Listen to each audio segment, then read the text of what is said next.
The stock market is currently lying to every single one of us about the true state of the economy.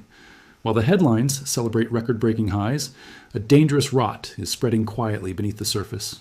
I was just moments away from investing $10,000 this morning until I saw one specific chart. That single chart convinced me to cancel my order and move a significant portion of my portfolio into cash immediately. We are not witnessing a healthy bull market, but rather a deceptive illusion that Wall Street calls a silent crash. Most retail investors will not realize what is happening until their portfolios have already lost 30% of their value. History is repeating itself right before our eyes, mirroring the exact patterns we saw just before the dot-com bubble burst. The mainstream media is keeping you focused on the wrong numbers so the institutional giants can exit their positions first. In this video, I will expose the 3 undeniable red flags that prove this market rally is a trap. If you hold any stocks, crypto, or index funds in 2026, you simply cannot afford to ignore this warning. Before we dive deep into the data, I need to be absolutely clear that I am not a financial advisor, and this is for educational purposes only. You must always do your own research, because managing your money is your personal responsibility, and the markets are unpredictable. To understand why I am sounding the alarm today, we first have to define what a silent crash actually is in the financial world. It is a rare market phenomenon, where the major indices, like the S&P 500, continue to rise, masking the brutal reality that the majority of individual stocks are actually falling in value. The average investor looks at their trading app, sees the index is green, and assumes that the entire economy is booming and healthy. However, this green color is merely a camouflage created by a handful of trillion-dollar companies that are dragging the weighted average up while everything else sinks. We are currently seeing the widest gap in history between the performance of the Magnificent 7 tech giants and the other 493 companies in the index. This level of concentration is mathematically unsustainable and historically has always resulted in a violent reversion to the mean. When I looked at the market breadth indicators this morning, I was shocked to see that despite the market hitting a new high, the number of stocks making new lows is increasing. This is like a car speeding down the highway at 100 miles per hour, while the engine is slowly falling apart piece by piece. The first major red flag that triggered my decision to stop buying is the alarming state of the American consumer.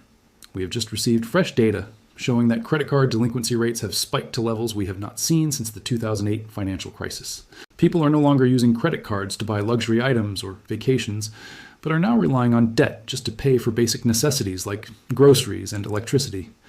When the consumer, who drives 70% of the U.S. economy, runs out of borrowing power, corporate profits will inevitably collapse overnight. You might be wondering why the stock market hasn't reacted to this bad news yet, and the answer lies in the massive liquidity injections from global central banks. The market is currently addicted to the hope of future rate cuts, ignoring the fundamental reality that businesses are earning less money.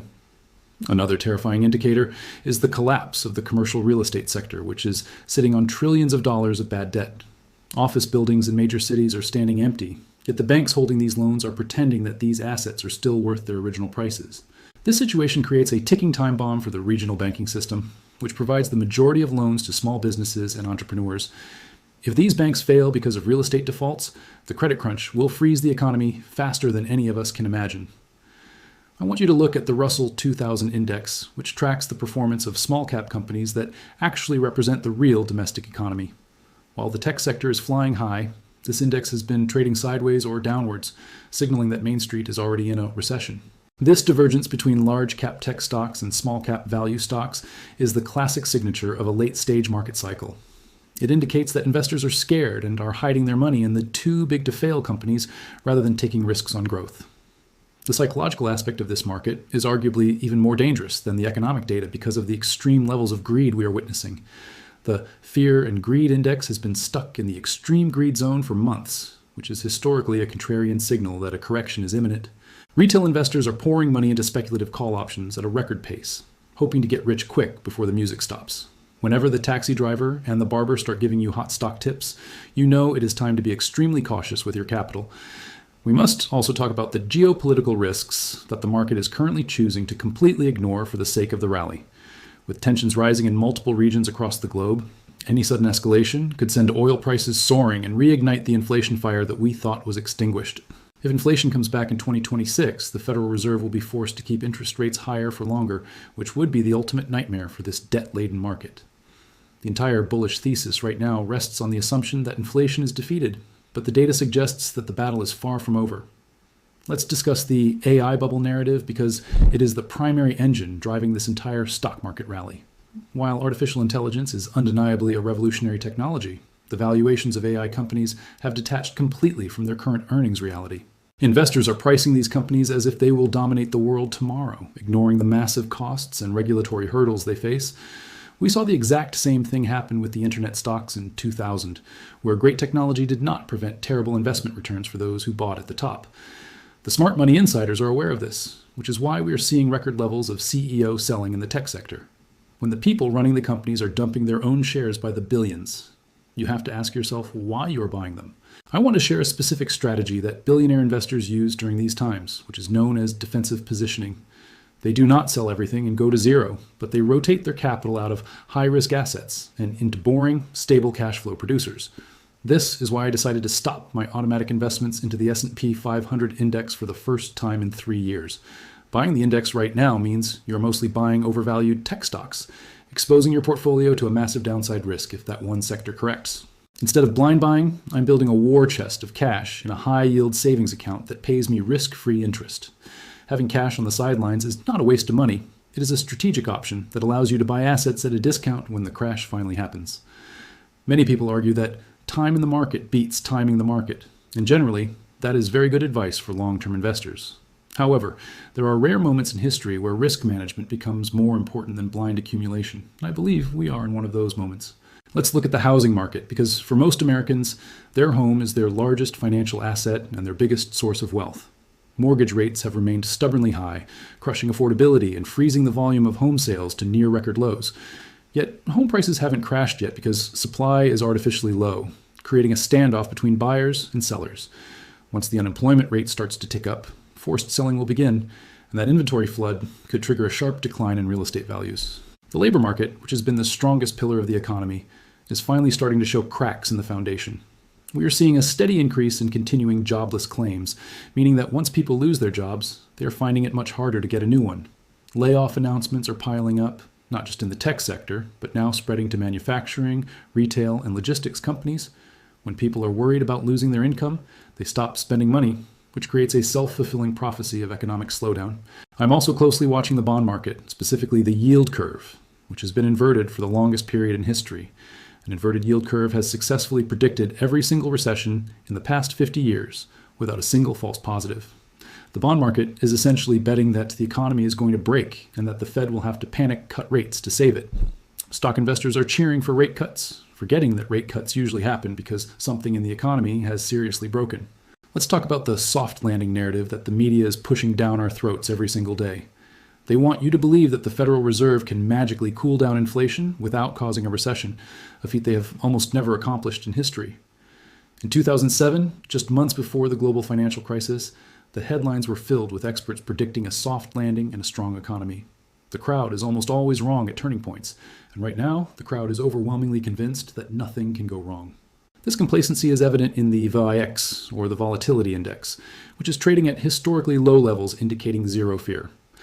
When the cost of insurance is this cheap, it usually means that a disaster is waiting right around the corner. So what happens if this silent crash turns into a loud, noisy crash in the middle of 2026? We could see a rapid 20 to 30% drawdown in the major indices as leverage is flushed out of the system. In a crash scenario, correlations go to 1, meaning that almost every asset class falls together in unison as investors scramble for liquidity. This is why diversification into assets that are not correlated to the stock market is absolutely critical right now. I have been increasing my allocation to gold and silver, which have historically acted as a hedge against both currency devaluation and market chaos. Central banks around the world are buying gold at a record pace, signaling that they clearly lack confidence in the fiat currency system. Bitcoin and cryptocurrency are wildcards in this scenario, as they have properties of both risk-on assets and digital gold. While I remain bullish on crypto long term, I expect it to be extremely volatile and likely to dump alongside tech stocks in the initial phase of a recession. The most dangerous thing you can do right now is to trade on margin or use leverage to chase these all-time highs. If the market gaps down overnight, a leveraged position can wipe out your entire account balance before you even have a chance to react. I recently spoke to a friend who took out a personal loan to buy stocks because he felt like he was missing out on the rally. This is the classic sign of a market top, where people make irrational financial decisions driven purely by the fear of missing out. We must also consider the impact of the upcoming 2026 midterm elections and the political instability that comes with them. Markets hate uncertainty, and a contentious political climate usually leads to increased volatility and hesitant corporate spending. The national debt of the United States is spiraling out of control, adding $1 trillion every few months. This fiscal irresponsibility creates a long-term headwind for the economy that cannot be solved by simply printing more money. If the bond vigilantes decide to revolt and stop buying U.S. debt, interest rates will spike regardless of what the Federal Reserve wants. This would cause a repricing of every financial asset on the planet and likely trigger a sovereign debt crisis. I know this all sounds very doom and gloom, but my intention is not to scare you into paralysis. My goal is to provide you with the counter-argument to the relentless bullish propaganda so you can make balanced decisions. The best investors in the world are not optimists or pessimists. They are realists who assess risk and reward objectively. Right now, the risk-to-reward ratio for new capital entering the S&P 500 is extremely poor compared to historical averages. The Shiller PE ratio, a key measure of market valuation, is currently at a level that has only been surpassed during the dot-com bubble and the 2021 peak. This suggests that future returns for the stock market over the next decade will likely be flat or negative. Imagine if the stock market goes nowhere for 10 years. Would your financial plan still work? Most people are banking on 8 to 10% annual returns, and they have no plan B if the market stagnates. This is why focusing on increasing your income and savings rate is far more important than trying to pick the winning stock. Your career and your business are the only assets over which you have actual control and can influence the outcome. During the Great Depression and the 2008 crisis, there were still people who made fortunes by being prepared and having liquid cash. Wealth is not destroyed during a crash. It is merely transferred from the impatient hands to the patient hands. I want to be one of the people catching the transfer of wealth, not the one funding it with my losses. That is why I am perfectly happy, sitting on my hands and earning 5% on my cash while I wait for the setup. Some of you might ask, what if the market keeps going up for another 2 years and you miss out? That is a possibility, and it is a risk I'm willing to take to protect my downside. Missing out on gains feels bad, but losing 50% of your life savings feels 1,000 times worse. The primary rule of investing, according to Warren Buffett, is rule number 1, never lose money. Let's look at the psychology of a bag holder, someone who holds onto a losing investment hoping it will come back. They usually buy at the top because of hype, ignore the warning signs on the way down, and finally sell at the bottom out of panic. By identifying this silent crash early, we can avoid becoming bag holders and instead become the smart money that buys at the bottom.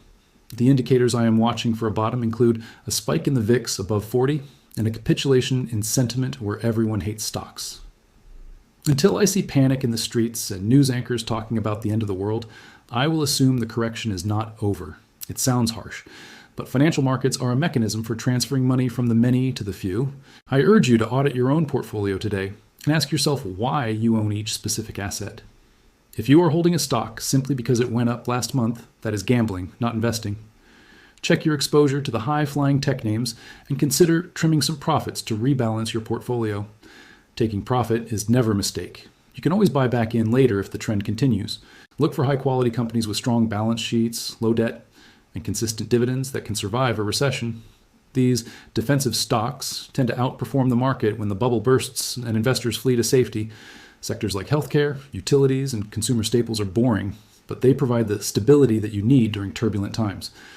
While everyone chases the AI dragon, the smart money is quietly accumulating these undervalued, essential businesses. Another area to explore is international markets, which are trading at historically cheap valuations compared to the US market. Diversifying geographically protects you from the risk of a specifically American economic downturn or dollar collapse. I'm also looking at commodities like energy and agriculture, which are essential for human survival, regardless of the stock market. These tangible assets often perform well during periods of stagflation, where growth is slow but inflation remains high. The key to surviving 2026 is flexibility and the willingness to change your mind when the data changes. I am not permanently bearish. I will turn bullish the moment the valuations make sense and the economic data improves. But right now, the math simply does not support a bullish stance for the broad market. We are pricing in perfection in an imperfect world filled with debt, conflict, and political instability. It is like picking up pennies in front of a steamroller. You might get a few pennies, but the risk of getting crushed is too high. I prefer to stand on the sidewalk and watch the steamroller go by until it is safe to cross the street. I know many of you are saving for retirement or a house, and this uncertainty is incredibly stressful. The best antidote to financial anxiety is education and having a clear, written plan that you stick to.